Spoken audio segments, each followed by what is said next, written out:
Androany no niaona mivantana tamin'ny vahoaka n'Andranomdambo sy Ambatsivala, toerana nisian'ny fifamonoana sy fifandrafiana tany Amboasary Atsimo ny filoham-pirenena sy ny délégation tariny. Nampanantena fitaovana toy ny angidim-by ary fitaovam-piadiana ho an'ny zandary any an-toerana ny filoha. Ankoatra izay, ampitomboana ny mpitandro filaminana miasa any Amboasary Atsimo. Sarotra ny ampidina ny vidin-jiro manoloana ny fiakaran'ny vidin-solika. Etsy andaniny, ny filoham-pirenena nampanantena ny ampiena ny vidin-jiro tany Antolanyazo, saingy raha ny toetra raha misy ankehitriny, mbola maro ireo fepetra tsy maintsy dinihana manokana ahafahana manantanteraka izany hoy ny mpahay toe-karena. Afaka hiverenana ny fanagasiana ampandrosoana ny firenena hoy ny mpampianatra mpikaroka iray. Eto amintsika, sakana tsy ahafahany teny malagasy mivelatra ny fanjakana. Vahiny Andriana Rajanson ao anatin'ny zanam-pandaharana question d'actu ny professeur Rabenilaine iresaka mahakasika ny teny malagasy manoloana ny fanatontoloana. Raha toa ka sahirana na dia mampiasa ny antsy aza mamaky ireny kôkô na voanio ireny, fanondro kosa no andavahan'ny maître Hoyenguio izany. Tsy sarometsika fa tena izy, ny Ken Guinness ho zava-pita miavaka voarakitra ao anatin'ny boky ny Guinness. Ny andindininy avy hatrany.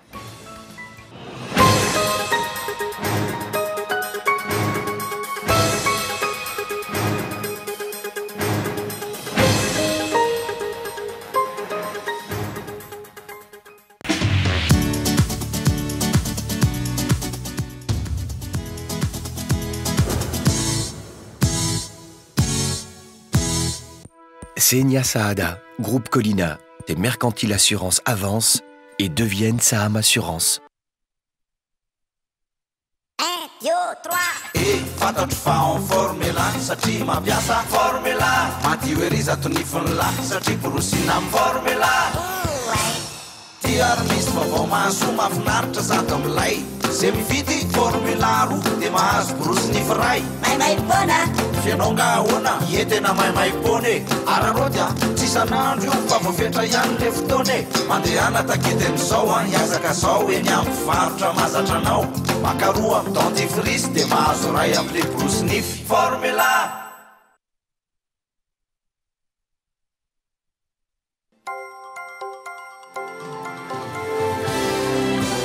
Soyons fiers, faisons partie de la famille Parabole.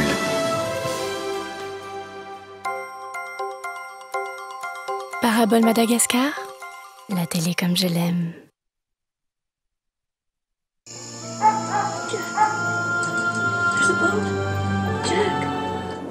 Avec Philips, entrez dans un monde de rire, de frissons, d'émotions, de sensations.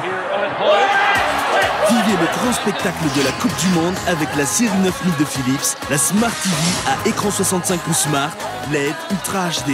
SIDEF, une garantie de qualité.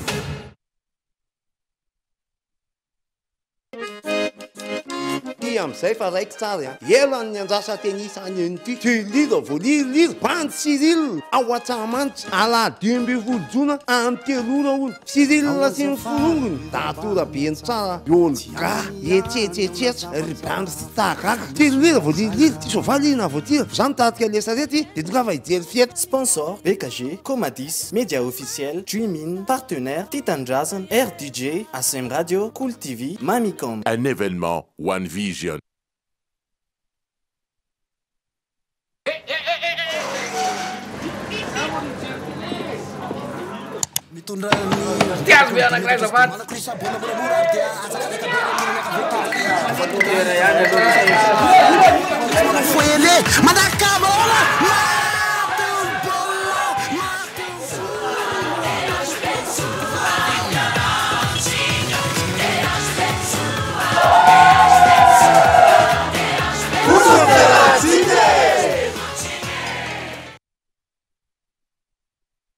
Senia Saada, groupe Colina, des mercantiles assurances avancent et deviennent Saham Assurance.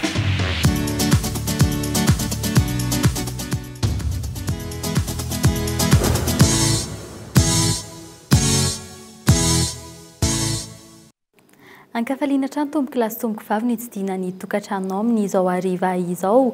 Asaina mpanajana ianao anaraka ny fampalalam-baovao eto amin'ny fahitalavitra Kolo TV hatramin'ny farany. Ny pejin'ny toe-karena avy hatrany anomboantsika ny vaovao amin'ny ity hariva ity mbola sarotra ny ampidinana ny vidin-jiro hatreto. Maro ireo fepetra tsy maintsy dinihina mba ahafahana manatanteraka izany. Ny jiro anefa dia singa iray ahafahana mampiana ny tsy fandriam-pahalema ny kabary nataon'ny filoham-pirenena tany Taolagnaro ny ampidinana ny vidin-jiro izay efa mampikaikika ny ankamaroan'ny malagasy. Fanadina hoentiny Erinirina Rabary. Tato anatin'ny 5 volana izao dia natana fiakarany indroa miataona ny vidin-jiro. Raha toa ka intelo miataona ny vidin-dasantsy. Isakilana anefa maro no menomenina amin'ny kalitaon'ny tolotra omeny jirama. 40 miliara no efa roja-bolana nataon'ny fanjakana hampiodinana ny jirama. Raha toa ka faty antoka amina miliara isam-bolana no miditra amin'ity orinasa ity. Nampanantena ny filoham-pirenena Hery Rajaonarimampianina nandritry ny lahatenina taona tany Taolagnaro fa hojerena akaiky ny fampidirana ny vidin-jiro. Ho an'ny Taolagnaro ny nilazana izany saingy fampanantenana iandrasa ny vahoaka malagasy rehetra vokatra. Mametoky anareo aho fa tsy maintsy ampidintsika ny vidina jiro izay takinareo. Jereo ny vidim-piainana zany no ezaka ataontsika amin'ny fampandrosoana ny ampidina ny vidim-piainana mba azahoany rehetrarehetra miaina ampilamina tompokilasy tompokavy. Mbola sarotra nefa ny anatanterahana izany raha ny fanazavana azo avy amin'ny mpahay toe-karena iray dia nandalina manokana momba ny fiakarana vidim-piainana eto Madagasikara. Mbola maro ireo fepetra tsy maintsy dinihana manokana mba ahafahana mampidina izany vidin-jiro izany. Ny toetra raha misy eto amin'ny firenena mihitsy no mbola mahasarotra io resaka io. Tena marina ny loi de finance no tokony mametraka an'izany. Loi de finance hatramin'izao mbola tsy mivoaka. Fa anjaran'ny député mamaritra hoe izao no vola tokony ho hiditra amin'ny fanjakana ary amin'io vola miditra amin'ny fanjakana io tokony misy an'ity vola ity anampinareo ny jirama. Lafin-javatra maro no izany tokony mbola hodinihana mialoha ny anatanterahana ny fampanantenana nataon'ny filoham-pirenena tany Taolagnaro. Voatsely izay no fantatra fa tsy azo hidivirana ny fiakaran'ny vidin-tsolika ary ahina hidangana ny vidim-piainana tsy hoatsy. Tranga izay tafiditra amin'ny tsy maintsy hampiarana ny vidy tena marina na ny vérité de prix eny anivon'ny tsena izay takin'ireo mpiara-mombon'antoka. Eo amin'izay pejin'ny toe-karena izay hatrany tsy maintsy miandraika any amin'ny vahoaka ny tany fiara-karena vao azo tsapain-tanana izany ho ny komisera Europeana Andris Pibalg sy nandritry ny fandalovany teto Madagasikara.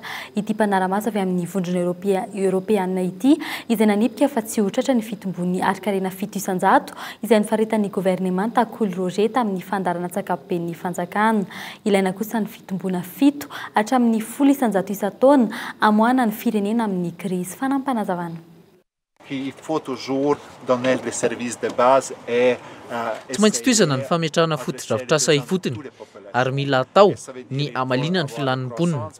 Dikan'izany tsy maintsy ilaina ny fitombon'ny ara-karena saingy tsy maintsy mitombona tsara izany fitombon'ny ara-karena izany.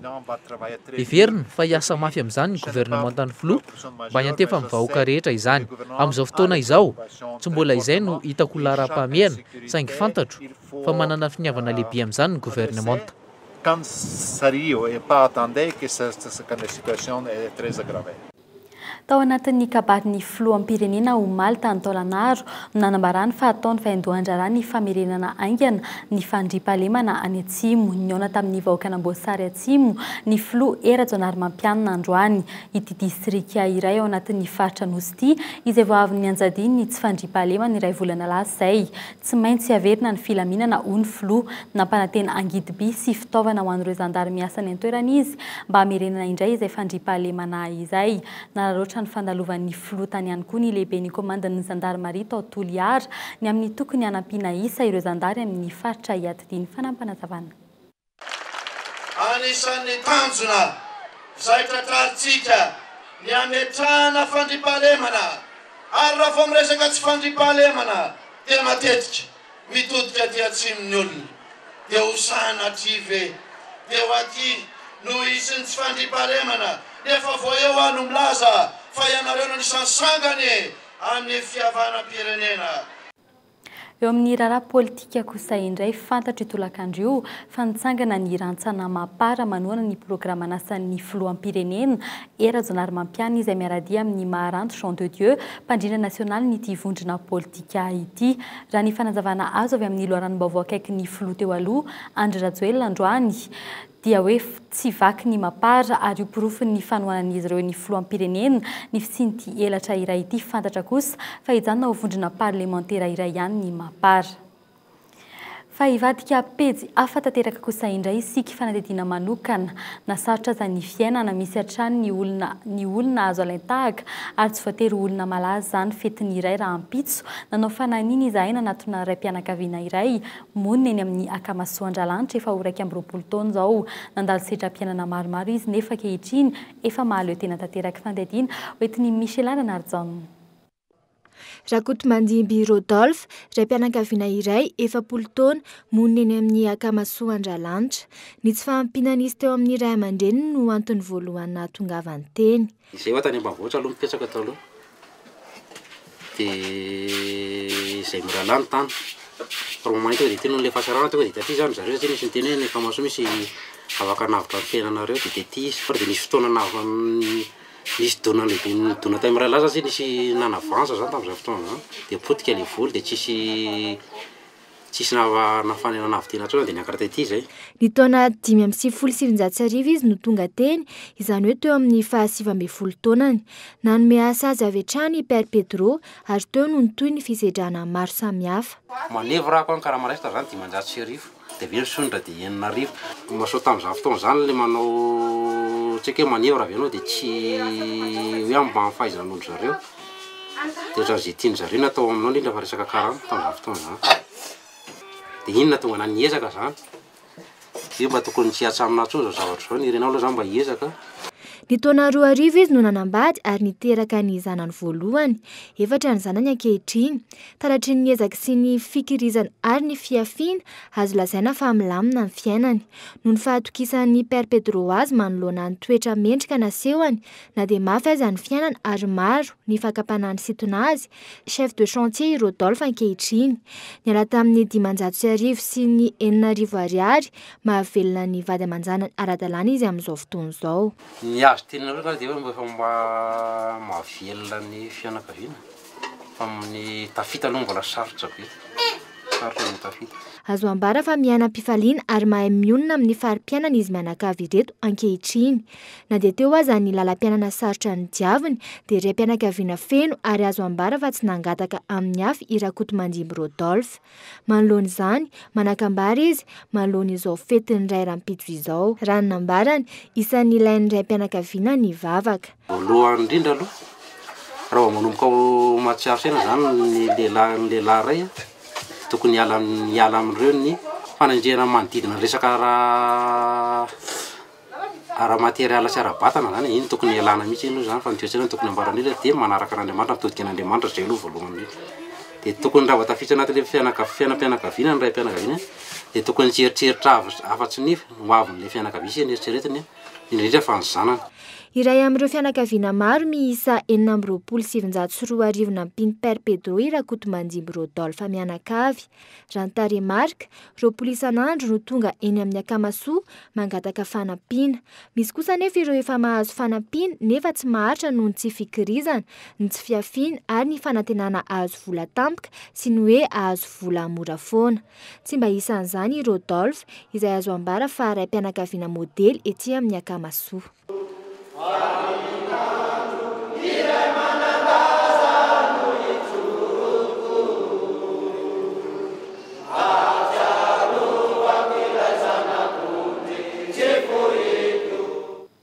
Trangam-piarahamonina kosa indray no nizatsika ny fampalalam-baovao mpampianatra misotro ronono iray 12 taona no novonoan'ny olona tamin'ny fomba feno ampibiana teny Ankadibe, Fokontany, Ambotsy Roa, Ambohidratrimo, Malialina tokony ho tamin'ny fitora. Ilay mpiambina niara-nonina taminy no niantso vonjeo ary nalaza fa notafian'ny jiolahy miisa 370 izy ireo. Tsy izany anefa nozavany tranga raha ny filazan'ny mpitandron'ny filaminana taorian'ny fitsirina teny an-toeran'ny fanatediana. Ny alina tokony tamin'ny valorana nahazo fiantsona ny fokon'olona teo amin'ny manodidina.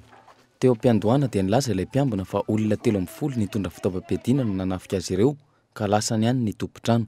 Natao araka izany ny fanenjehana sy ny fitadiavana. Tsy nahitambokany anefa izany. Zareo reo ny fokon'olona nahita daholo fa tsisy olona naray ara-teto hoe niady tamin'ny zareo tamin'ny andro fefa ramandrika no hita teto. Ramandrika tsisy basy, tsisy ninina, fa le tompotrano dia tsy hita fa nanjavona tao anatin'io alina ray io. Noho ny ramandrika tao an-trano sy ny teo amin'ny manodidina no nahafantarana fa nisy namono ilay raim-pianakaviana. Natao ny fitadiavana ka teo ambonin'ity lavadrano ity no nahitana farany ny rà. Tao anaty lavadrano mahatratra 5 metatra araka izany no nahitana ny fatin'ilay rangahy ary efa voatotitra tany. Tany hafa tsy toy ny tao anaty lavadrano no hita tao anatiny. Notanterina manokana avy any an-tanimboly ireo tany ireo raha ny fanazavana azo hatrany. Nahitana tovi-katsaka, bozaka sy ahitra hafa tao anatiny. Manahy mafy araka izany ny fianakaviana fa ilay mpiambina tao ihany no nahavanina ny loza. Dia ohatrany tsy dia misy soupçon anay aloha fa nieritreritra fotsiny ihany dia hoe sao dia nisy ditra zany mety ho nataon'le gardien dia mety hoe mety angamba hoy izay mety hoe nitenenina izy dia mety hoe teo angamba nampisy ny olana na hoe mety hoe nahazoazo zavatra maherihery izy angamba satria raha ny paozin'le famonoana dia tsy vono vitan'olona lucide. Ilay mpiambina araka izany no ahin'ny reto fianakaviana sy mpiaramonina ho nahavanina ny loza. Efa eny am-pelantanan'ny zandarmaria eny Ambohidratrimo izy amin'izao fotoana izao atao famotorana. Pejin'ny kolontsaina ny fanjakana no sakana tsy ahafahany teny malagasy mandroso eto Madagasikara raha ny fanazavany mpampianatra mpikaroka androany. Antony mahatonga ny teny vary amin'anana tsy afa-manohitra noho izany ny mpikaroka malagasy na dia manao izay ho afany azy andikany ireo teny vahiny misisika eto amintsika. Fanadidina hoentinina Andriana Rajanson. Fomba nentin'ny fitondram-panjakana nazahoana toerana fotsiny ny fanagasiana tamin'ny Repoblika faharoa. Tsy misy fepetra fameniny nentina nampiarana izany. Antony nahatonga ny fanagasiana ho ratsy laza tamin'ny malagasy. Fomba iray azo ampandrosoana aingana ny firenena nefa ny fampiasana ny teniny amin'ny fampianarana. Raha tsy ilaza fa tsy niponina any Vietnam. Ity farany izay nahazo ny fahaleovantena taorian'i Madagasikara nefa ankehitriny efa tafiditra ao anatin'ireo firenena émergents. Ny zava-misy tsy zakan'ny sainy taranaka malagasy intsony izany fiverenana amin'ny teniny izany ho enti mampianatra. Tsy mety aloha ilay izy amin'izao fotoana izao satria ny mbola tsy feno tanteraka ny rako-bolana malagasy.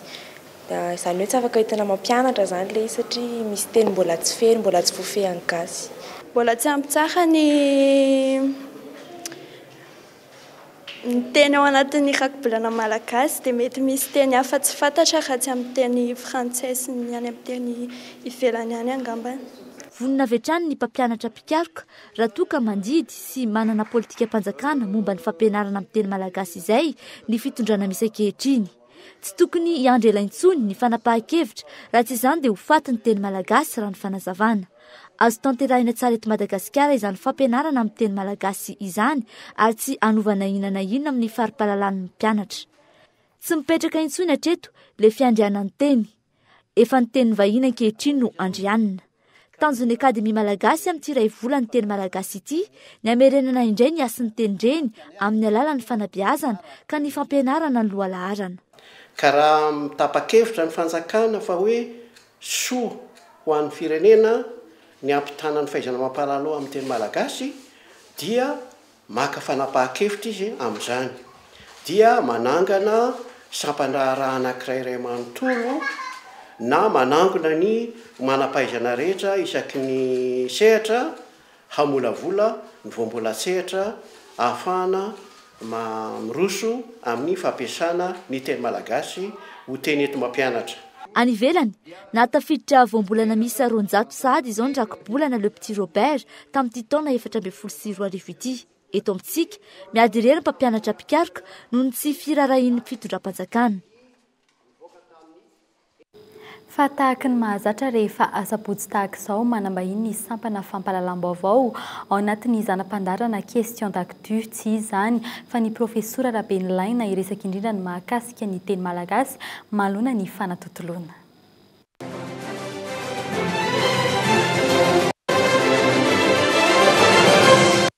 miarabantsika rehetra ka manaraka ny zanam-pandarina question d'actu amin'ity takariva ity a tapiditra tanteraka ao anatin'ny ray volan'ny teny malagasitsika ao anatin amin'ity volana jona ity antony indrindra nanasana ny professeur Rabinlaina izay mpampianatra pikaroka eny amin'ny université Anakatso ao amin'ny toeram-pianarana teny aman-tsoratra sy ny siansa maolona izany izay izy ihany koa dia mpikambana maefa ao amin'ny akademia malagasy ary taleny fampianarana ao amin'ny sekoly ambony iray sekoly ambony momba ny hita sy ny serasera fantatry ny maro ny hoe samy sezika ny tenany araka izany ny zava-misy professeur be da be amin'izao a no milaza ny teny vahiny izany hoe takona tanteraka ny teny malagasy eo anatrehan'ny teny vahiny raha tsy ilaza fotsiny aho hoe mahavantana ny olona kokoa rehefa miarahaba no miteny hoe bonjour noho ny hoe manahoana tompoko na hoe miarahaba tompoko aiza ho aiza ny ahoana ny hevitrao amin'ny mampikaroka ny teny malagasy anao a momba an'izay misaotra anao nanao an'le fanontaniana ary goavana dia goavana le fanontaniana zay nataonao teo tena marina tokoa fa efa tsy mahavanana ny malagasy ny akamaroan'ny malagasy so ny ankehitriny a ny miteny malagasy madio rano fa tsy maintsy mifangaro eny an-danindany eny a ny teny vahiny marina aloha fa ao anatin'ny fanatontolontsika ary ataoko fa tsy dia hoe fahotana mahafaty ny hoe mba mampiasa teny vahiny tsy indraindray eny amin'ny teniteneneny a kanefa raha dibe loatra le teny vahiny a dia manjary misakana ny fahatanterahany serasera ko izy ianao hoe inona ny vahaolana momba n'izay zavatra izay angambo ia ny vahaolana voalohany indrindra dia ny fanesehana ny malagasy mba hahatsiaro tena fampamanana ny maizy azy izy a eo anivon'izao tontolo izao ary anisan'ny maizy azy ny firenena anankiray dia le teny a dia tokony mba hanesika ny malagasy rairay avy zany a ilay fitiavana tanindrazana ary anisan'ny fitiavana tanindrazana zay fitiavana ny teny zay ka anisan'ny vahaolana angamba ny voalohany indrindra dia voalohany indrindra aloha any amin'ny fampianarana angamba ny tokony ho amafisina bebe koa ny fampianarany teny malagasy io ary any amin'ny hainao manjery isan-karazany ihany koa tokony hanao ezaka manokana ny mpanao gazety sy ny mpiserasera isan-karazany mba hiteny madio mba sy fangaro be loatra hahatanterahany fampitana tanteraka ny afatra tena ampitainy nisy ny rakobolana izay navoakanareo tamin'ny fomba ofisialy androany nampahafantarinareo ny olo-pirenena azonao resahana eto ve momba ny rakobolana io bia marina tokoa fa nisy fivorena manokana ao anatin'ny fankalazana ny ray volan'ny teny malagasy teny amin'ny tranomboky pirenena anykeo maraina ka nangatahany tokony andraikitra ilazalaza amin'ny akapobeny ny rakobolana zay ny volavolanay mpikambana ao amina sampana anankiray eny amin'ny université Nakatso ao amin'ny atao hoe sampana département interdisciplinaire de formation professionnelle efa ampolo taonany maro no namolavolana eny io zavatra io ka izy io dia rakobolana amana teny roa dia teny frantsay sy teny malagasy ka le teny frantsay zany ny aingana ny antony dia satria everinay fa nahoana dia mbola ilaitsika ny teny frantsay ary tokony hay teny frantsay ny teny malagasy ny malagasy nefa ihany koa ny frantsay na ny olona amin'ny teny frantsay tonga eto Madagasikara dia mba tsara ihany koa mahay teny malagasy ka noho izany zany io rakobolana io dia nyvolavolaina ho an'ny olona amin'ny teny frantsay sy ho an'ny olona amin'ny teny malagasy ny malagasy moa zany hay teny frantsay ny tsy malagasy mba hay teny malagasy bebe koa izy io moa zany dia manara-penitra tanteraka amin'ny famolavolana rakobolana ankehitriny ka raha milafiny inona no tena ho fantatra bebe koa zany mikasika an'izay zavatra zay tonga dia vataniko le izy hoe firy ny voanteny ao voambolana ao dia inona azonao mena ohatra vantana ve zay satria izay zao no hitako hoe mahaliana kokoa ny mpijery atsika ny isan'ny voateny aloha dia olazaiko amin'ny teny gasy aloha le izy dia avadika amin'ny teny frantsay le izy satria mety lavalava ihany zany le fomba filazana lizy amin'ny teny gasy zany lizy tamin'ny volana septembre nanisana azy farany aloha dia nisany 7,7 sy 7,7 sy 7 sy 7 sy ray hesy a 2 tapitrisa zay zany a nisan'ny voanteny ao anatin'io dictionnaire io a zany hoe 2,187,547 nisan'ny takila tamin'izany fotoana zany a amin'ny A4 na araky ny filazana azy A4 dia 8,70 sy 700 sy 3,000 sy ray alina na 13,798 zany a nisan'ny takila A4 mirakitra an'io rakibolan'io. Nisan'ny hiditra moa zany a dia 7,20 sy 200 sy 5,000 sy 7 alina na 75,227.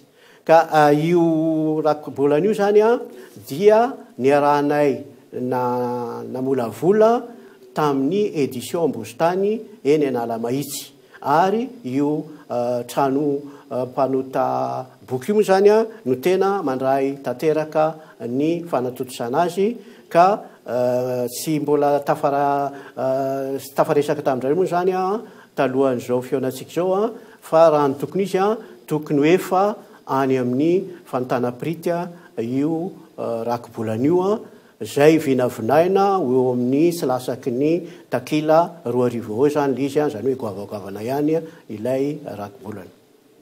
Afaka mame ohatra vitsivitsy ve ianao fandika teny amin'le hoe satria teny rozy ianao teny frantsay mivadika ho teny malagasy.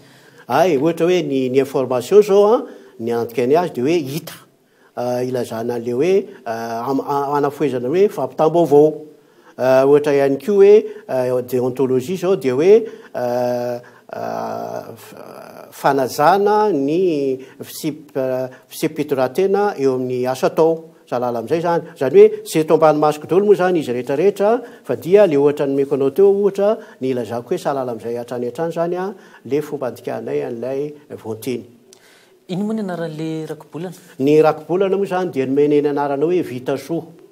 Le teny hoe vita soa dia fanafoezana ny anarana amin'ny teny malagasy le sampana ny asahanay eny akasa vinany taranja sy ofana amin'ny asa no nandikanay an'le hoe département interdisciplinaire de formation professionnelle ka mpampianatra mpikaroka eny amianada zay no ny andraikitra an'io a tao anatin'ny tosika hoe 20 taona mahery zay a niaraka tamin'ny édition Ambositany. Ny olana namezaka hoe mandika an'le teny vahiny aza ny ianareo mpampianatra mpikaroka ny hita hoe olana le hoe voadika le izy nefa tsy fantatr'olona aza ho aiza misy hoe fanetanana sy hoe fampahafantarana an'le olom-pirenena an'le voambolana hitanareo. Manana eritreritra aloha zay a rehefa tena mivoaka izy a ka azo amidy a dia anasanareo mpanao gazety ny tompona andraikitra na izay mpamolavola na zareo miandraikitra ny famoahana le boky manana eritreritra zay a hianso anareo mpanao gazety dia hampahalalana izy a ary mety ho azonay atao ihany koa ny mampahalala miandalana ny voanteny teknika ao anatiny eo satria sy le voanteny fampiasa andavanandro ihany zany nadikanay a fa ny voanteny teknika ihany koa ohatra sahala amin'le lazaki taminao teo zao ohatra ataontsika hoe le hoe ablation dia ny dikany hoe ablation amin'ny fandidina amin'ny médecine zany a dia ohatra hoe fanapahana ohatra natak'izay zany hoe tsy maintsy sisy zany fotoana ampahafantarana le rakibolana ary mazava loatra le rakibolana dia tsy maintsy amidy eny amin'ny fivarotam-boky. Zany hoe vonona avy hatrany ve zany mpampianatra mpikaroka sy ny avy eo amin'ny akademia malagasy moa zany raha toa ka hoe hiteny ny fanjakana hoe tia politika mpampianarana hoenty mampianatra ho ampiasaina ny teny malagasy.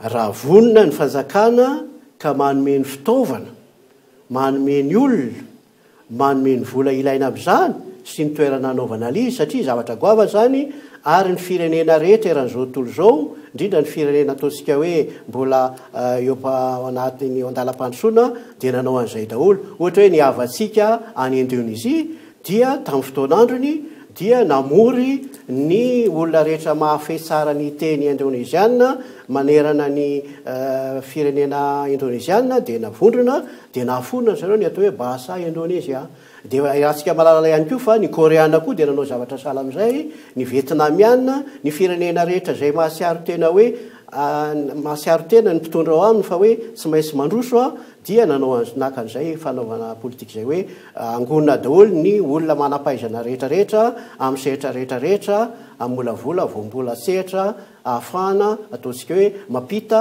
amin'ny vahoaka malagasy sy amin'ny mpamokatra malagasy dridradritra ny fahaizana mampanao sy ny fahaizamanao rehetrarehetra misy eran'izao tontolo zao. Inona ary no farany inona no hoe ezaka tianareo tratrarina sy ny hoe vinavinanareo amin'izao?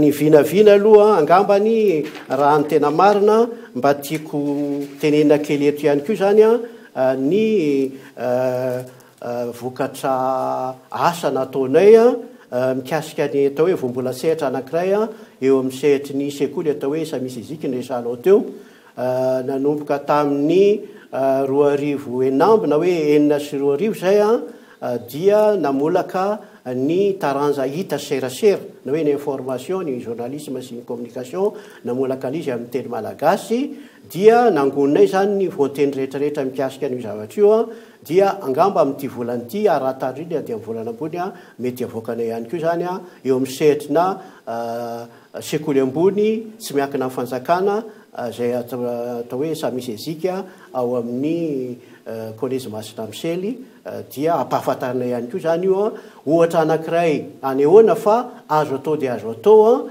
ny mamolaka ny teny gasy ahafahana milaza zavatra vaovao tanteraka sy ny foronina teto Madagasikara. Akasitrana indrindra ianao professeur Rabenilaina nanaiky ny vahiny teto amin'ny fandarana zanam-pandarana moa izy ity atafiditra ao anatin'ny fampalalam-baovao lehibe rehefa ariva isaky ny asabotsy tahaka izao isaorana ianao nanaiky ny vahiny teto amin'ity zanam-pandarana question d'actualité tamin'ity takariva ity dia ankasitrahana koa ny fivaniananao teto nandritra ity zay 13 minitra ny arahantsika izay ny tenany moa dia ampatsahivina trano fa fampianatra pikaroka no sady mpikambana maefa ao anatin'ny akademia malagasy sady italian'ny fampianarana ao amin'ny sekoly ambony momba ny hita sy ny serasera. Dia misaotra anao indrindra ary misaotra indrindra Nikolo TV nanasa iteto maneho fa tena mangetaheta zany ty orinasa ty amin'ny fampandrosoana ny Madagasikara rehefa tena mangetaheta teny malagasy amiko dia mangetaheta fampandrosoana ny Madagasikara ka dia poizitsika fa hakany andraikitry ny fanjakana hanao zavatra hanomezana toerana bebe koa ny teny malagasy eo amin'ny fampandrosoana ny Madagasikara. Misaotra indrindra nareo. Dia iny ihany koa tompoko lasy tompoko vavy no manakatona tanteraka ny fandarantsika tamin'ity takariva ity isaorana ianao nanaraka izany hatramin'ny farany filoma tompoko.